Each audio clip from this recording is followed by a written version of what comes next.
Aujourd'hui, je partage avec vous 7 étapes puissantes pour vous rapprocher du Saint-Esprit dans cette nouvelle saison de votre vie.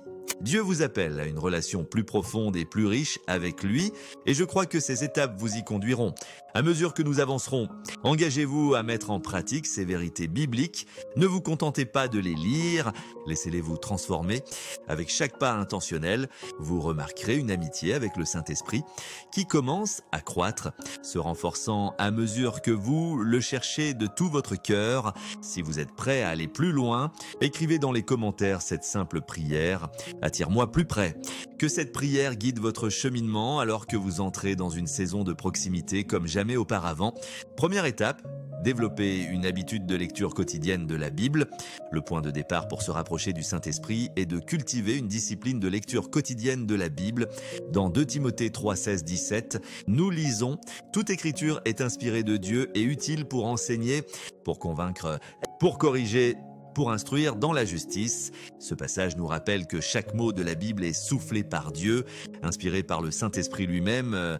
Ainsi, en nous immergeant dans la parole, nous ne faisons pas que mémoriser des doctrines, nous nous connectons avec le Saint-Esprit qui l'a inspiré.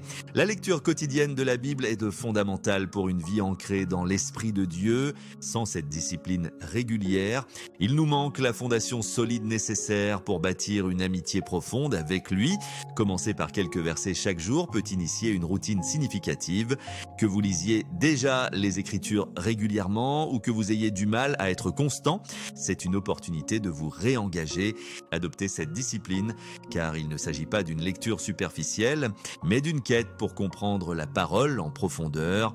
Nous devons aborder les Écritures non pas comme une obligation, mais pour en absorber la richesse. Cela va au-delà de survoler 1 ou 2 versets. C'est un choix délibéré de saisir le grand récit de la Bible et d'écouter ce que le Saint-Esprit nous dit directement. Les distractions sont partout, nous incitant à préférer le divertissement aux Écritures. Mais marcher avec le Saint-Esprit signifie parfois renoncer à nos désirs charnels. Commencer modestement si nécessaire, peut-être avec l'Évangile de Jean ou l'Épître de Jacques, et demander au Saint-Esprit de révéler sa vérité. À chaque lecture, approchez les Écritures avec humilité et ouverture, prêt à entendre ce que Dieu dit, même si cela nous défie. Évitez d'interpréter les Écritures à travers des idées préconçues. Demandez plutôt au Saint-Esprit de vous guider vers la véritable signification de ces paroles. La lecture quotidienne de la Bible est transformatrice lorsque nous la pratiquons avec l'attente que Dieu parlera. Le Saint-Esprit façonne en nous le caractère de Christ à travers sa parole. Plus nous nous imprégnons des Écritures, plus nous sommes équipés pour entendre sa voix et discerner sa direction. Fixez-vous comme objectif de lire jusqu'à ce que vous sentiez le Saint-Esprit donner vie à quelque chose, vous guider ou vous enseigner une nouvelle vérité. Si vous désirez entendre l'Esprit, engagez-vous à lire la Bible quotidiennement. Deuxième étape, priez intentionnellement chaque jour. Dans 1 Thessaloniciens 5, 16, 18, Paul écrit: « Soyez toujours joyeux, priez sans cesse, rendez grâce en toutes choses ». Cet enseignement souligne que la prière n'est pas une simple tâche quotidienne, c'est l'atmosphère dans laquelle nous devons vivre. Pour développer une intimité avec le Saint-Esprit, nous devons pratiquer une prière quotidienne et intentionnelle. La prière construit une communion avec Dieu, nous permettant d'impliquer le Saint-Esprit dans nos pensées, nos projets et nos émotions, mais sans structure. La prière est souvent étouffée par les exigences de la vie. Il est donc essentiel de réserver un temps dédié à la prière. La prière doit devenir une partie intentionnelle de nos emplois du temps quotidien. Le Saint-Esprit peut nous donner le désir de prier, mais il nous appartient de mettre en place la discipline et la constance. Un vieil adage dit: « Si vous ne planifiez pas, vous planifiez l'échec ». Si nous ne réservons pas de temps pour Dieu, les distractions ou les interruptions rempliront nos journées. Le Saint-Esprit nous donne la force et le désir de prier, mais c'est à nous de choisir et de cultiver cette discipline. La prière peut être à la fois spontanée et planifiée, chaque type ayant son importance. Nous devons prier continuellement en restant conscients de Dieu tout au long de la journée, que nous soyons au travail, à la maison ou en voiture. Mais nous avons aussi besoin de moments sans distraction où nous pouvons être pleinement présents devant Dieu. Jésus lui-même a modélisé cela en se retirant pour prier dans des lieux calmes. Lorsque nous négligeons la prière, nous disons en substance constance à Dieu que nous pouvons nous débrouiller sans lui. Réservez un espace dans votre emploi du temps pour une prière concentrée. Évaluez votre journée et donnez à la prière la même priorité qu'à toute tâche essentielle. Considérez la prière comme un partenariat avec le Saint-Esprit qui répond à nos prières par sa présence et sa puissance. Bien qu'il n'ait pas besoin de nous pour accomplir ses desseins, il nous invite à participer à son œuvre. Jésus nous l'a montré dans sa propre vie. Faire de la place pour la prière renforce notre relation avec le Saint-Esprit et nous ouvre à entendre sa douce guidance quotidienne. Troisième étape, dire non aux distractions. Proverbe 21,5 dit « Les plans des diligents mènent au profit ». Tout comme la hâte mène à la pauvreté, ce verset nous appelle à exercer la sagesse dans nos engagements, nous rappelant que nous n'avons pas à accepter chaque opportunité qui se présente. Le Saint-Esprit nous invite à nous concentrer sur l'œuvre que Dieu nous a spécifiquement confiée.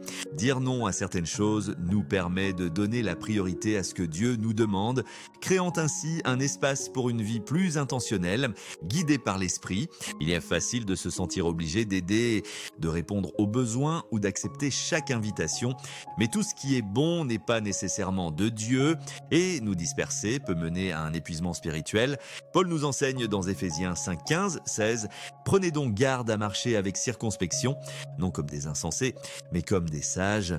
Nous honorons Dieu en discernant sa direction spécifique pour nos vies. Cela peut signifier dire non à des responsabilités supplémentaires, à des événements ou même à certaines relations qui nous éloignent de son appel. Les pasteurs et les leaders tombent souvent dans le piège d'accepter chaque invitation, pensant que c'est une forme d'humilité ou de service. Cependant, sans la guidance du Saint-Esprit, cela peut rapidement conduire à l'épuisement. Dire non peut parfois décevoir les autres, mais se concentrer sur la mission de Dieu apporte une paix et une efficacité accrues. Posez-vous la question, Saint-Esprit, qu'as-tu assigné pour moi en cette saison ? Quelles activités ou engagements me détournent de ton meilleur ? En disant non plus souvent, nous éliminons les distractions qui rivalisent avec notre temps avec le Saint-Esprit. Les engagements inutiles nous empêchent souvent de vivre dans le repos de Dieu et perturbent notre focalisation spirituelle. Sans limite saine, nous pouvons nous retrouver pressés et stressés, ce qui est contraire à une vie dans l'esprit. Pour être dynamique dans notre ministère et notre appel, nous devons devenir spécifique et concentré en nous focalisant sur les missions que le Saint-Esprit nous a confiées. Quatrième étape, être attentif à la présence du Saint-Esprit. Colossiens 3, 23-24 nous encourage à tout faire avec un cœur tourné vers le Seigneur. Cultiver une proximité avec le Saint-Esprit commence par une pratique simple, être attentif à sa présence. Beaucoup d'entre nous traitent le Saint-Esprit comme une puissance lointaine, mais il est notre compagnon constant. Être intentionnel à penser à lui tout au long de la journée transforme nos actions, nos pensées et nos attitudes, nous aidant à refléter la présence de Dieu dans nos vies. Il est facile de se laisser distraire par les exigences quotidiennes et de ne pas considérer la présence du Saint-Esprit, mais cultiver cette conscience est crucial. Une belle illustration de cette attention intentionnelle est ce que certains appellent la pratique de la présence de Dieu, où nous reconnaissons sa présence dans chaque situation tout au long de la journée. Que nous travaillions, nous reposions ou interagissions avec les autres, nous devons nous rappeler que nous portons sa présence et représentons son royaume. Cette conscience affecte chaque aspect de notre vie, y compris la manière dont nous nous comportons et traitons les autres. Reconnaître que nous sommes des ambassadeurs de Christ change notre perspective. Nous devenons attentifs à honorer le Seigneur dans nos actions. Colossiens 3,23 nous rappelle de tout faire avec un esprit d'excellence, ce qui signifie que chaque action est une opportunité d'honorer Dieu et de refléter son caractère aux autres.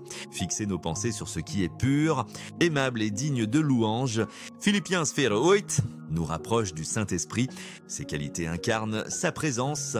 En concentrant nos pensées sur ces choses, nous apprenons à vivre dans une conscience constante de lui, en cultivant un mode de vie de pleine conscience.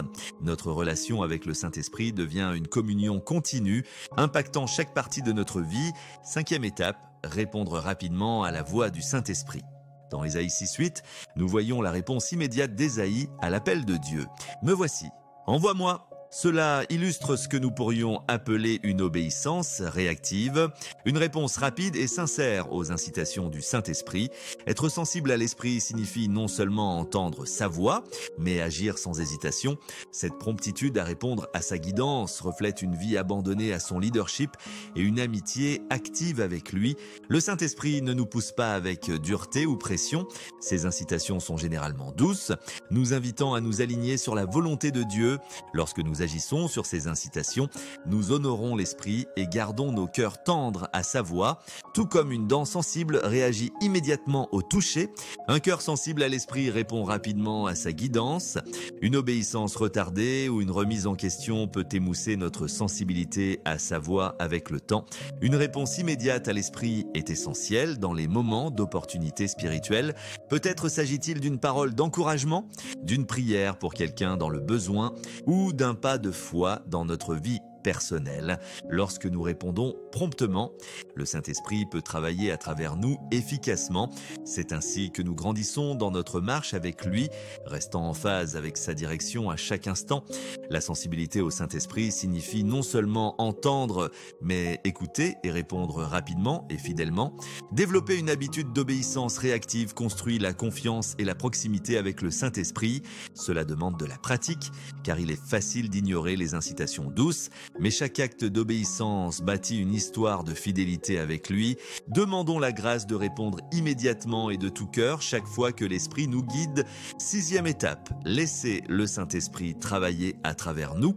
Dans 1 Corinthiens 2, 4, 5, Paul parle de la puissance de Dieu agissant à travers lui. Ma parole et ma prédication ne reposaient pas sur les discours persuasifs de la sagesse, mais sur une démonstration de la puissance de l'Esprit. Les dons et la puissance du Saint-Esprit ne sont pas seulement pour notre encouragement personnel, ils sont destinés à bénir les autres. Lorsque nous laissons l'Esprit nous utiliser pour servir, encourager et édifier autrui, nous approfondissons notre relation avec lui et révélons sa nature à travers nos vies. Des dons spirituels comme la prophétie, la guérison, le discernement et autres sont donnés pour le ministère. En utilisant ces dons, la présence et la puissance du Saint-Esprit coulent à travers nous. C'est dans ces moments où nous servons les autres que nous expérimentons des aspects uniques de la nature de l'Esprit. Servir avec les dons de l'Esprit ne vise pas la reconnaissance. Il s'agit de laisser l'amour et la puissance de Dieu toucher des vies à travers nous. Que ce soit en partageant l'Évangile, en priant pour une guérison ou en offrant des encouragements, chaque acte de service est une manière dont l'Esprit se révèle. Cette nouvelle saison pourrait être le moment pour beaucoup d'entre nous de raviver ces dons. Le Saint-Esprit veut nous utiliser pour les desseins de Dieu dans le monde. Embrasser cet appel demande de la foi et une volonté de sortir avec audace. En grandissant dans le ministère, nous sommes bénis de voir l'œuvre transformatrice du Saint-Esprit chez ceux qui nous entourent, approfondissant notre marche avec lui. 7e étape, faire confiance à la présence constante du Saint-Esprit. Romains 8, 14, 17 nous assure « L'esprit que vous avez reçu ne fait pas de vous des esclaves pour que vous viviez à nouveau dans la peur. Au contraire, c'est l'esprit d'adoption par lequel nous crions « Abba ». Père, le Saint-Esprit ne va et ne vient pas en fonction de nos performances. Il reste fidèle avec nous à travers chaque épreuve et chaque échec. Faire confiance à sa présence est vital pour une vie ancrée en lui. Lorsque des doutes surgissent, nous devons nous rappeler qu'il demeure avec nous, surtout lorsque nous nous sentons inadéquats ou éloignés de Dieu. Parfois, nous nous sentons indignes, mais l'Esprit en nous affirme notre identité d'enfant de Dieu. Faire confiance à sa présence malgré nos sentiments est un acte de foi. Le Saint-Esprit ne nous abandonne pas lorsque nous luttons ou trébuchons. Il demeure, offrant la force pour nous aider à grandir. Cette promesse que nous sommes enfants de Dieu devient une fondation pour notre marche avec l'Esprit face à l'incertitude ou au découragement. Nous pouvons nous reposer dans la vérité de sa présence, déclarer « Le Saint-Esprit est avec moi » est une affirmation de foi. En proclamant cette vérité sur nous-mêmes, nous approfondissons notre confiance en sa présence. L'Esprit nous rend capables de vivre des vies saintes, nous rappelant que nous ne sommes pas laissés seuls sur ce chemin. Notre voyage de proximité avec lui commence par la confiance qu'il est avec nous, nous guidant, nous réconfortant et nous fortifiant à chaque pas. En entrant dans cette nouvelle saison, souvenez-vous que se rapprocher du Saint-Esprit Saint-Esprit consiste à accroître son influence dans nos vies et à intensifier notre conscience de sa présence. À travers ces 7 étapes, la lecture quotidienne de la Bible, la prière constante, dire non aux distractions, penser davantage au Saint-Esprit, répondre rapidement à sa voix, le laisser travailler à travers nous et faire confiance à sa présence constante, nous pouvons vivre une connexion plus riche et plus profonde avec lui. En suivant ces étapes, nous ne gagnons pas sa présence ni ne travaillons pour qu'il reste. Le Saint-Esprit ne nous quitte jamais, mais en alignant nos vies sur sa guidance, nous devenons plus conscients de sa proximité, de sa puissance et de sa paix. Même lorsque des sentiments de distance ou de doute surgissent, sa présence est inébranlable. Romains 8, 14, 17 nous assure « L'Esprit lui-même rend témoignage à notre esprit que nous sommes enfants de Dieu.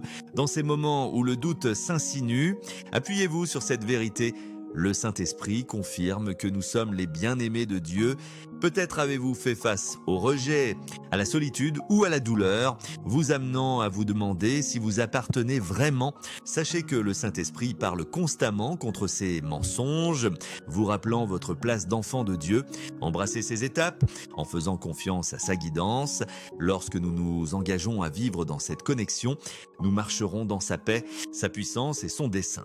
Prions ensemble, Seigneur. Me voici devant toi, prêt pour une nouvelle saison dans mon cheminement avec toi. Je te demande de m'attirer plus près du Saint-Esprit. Aujourd'hui, je m'engage à vivre ta parole de tout mon cœur. Saint-Esprit, attire-moi près de toi, aide-moi à te connaître de manière réelle et personnelle. Ouvre mon cœur à la vérité que tu révèles et donne-moi la force de dire oui à ta voix et non aux choses qui m'éloignent. Enracine-moi dans les Écritures, rends-moi intentionnel dans mes prières, aide-moi à reconnaître tes douces incitations et donne-moi le courage de suivre où tu me conduis. Je fais confiance à ta présence, même dans mes faux pas, inonde ma vie de ta présence. Et guide-moi pour marcher dans ta puissance et ton amour. Merci, Saint-Esprit, d'être toujours à mes côtés. Au nom de Jésus, Amen.